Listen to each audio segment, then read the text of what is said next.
Hi everybody, welcome to E Prime for this evening. My name is Daedran. Shenseea receives first Billboard charting single of the year. Honey Boy saw her first Billboard chart of the year as the track debuted at number 2 on Billboard's Sweden Songs chart.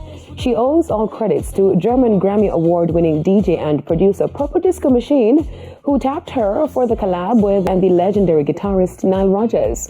According to reports, the track is also charted number 48 in Norway, number 143 in Finland, 163 in Lithuania, and 183 in Denmark. Honey Boy released early May via Nigerian pop star Ira Star as its equal global artist for May. This marks the singer's second time participating in the Artist Development Initiative that promotes gender equality in the music industry. During an interview with Spotify, she expressed her appreciation. I feel like Spotify Equal program is so important right now because there's so many women right now in music and all these women working hard, and I feel like Spotify Equal is doing a great job, highlighting all their hard work. Star also acknowledged representing women in Afrobeats. It means everything to me because I'm a girl. I'm just a girl.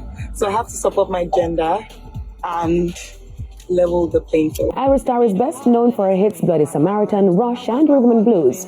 She recently revealed that her new album, The Year I Turned 21, will be released at the end of the month. Now, TikTok creators sue U.S. government over potential ban.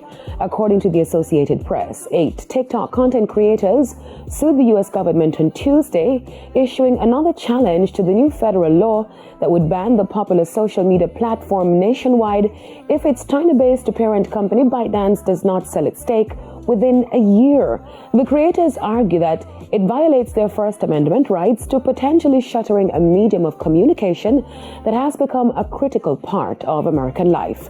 The 33-page complaint echoes arguments made by TikTok and ByteDance, calling the law unconstitutionally overboard and contending that it would violate the free speech rights of 170 million users nationwide. The Justice Department said it looked forward to defending the law in court, stating that the legislation addresses critical national security concerns in a manner consistent with the First Amendment and other constitutional limitations.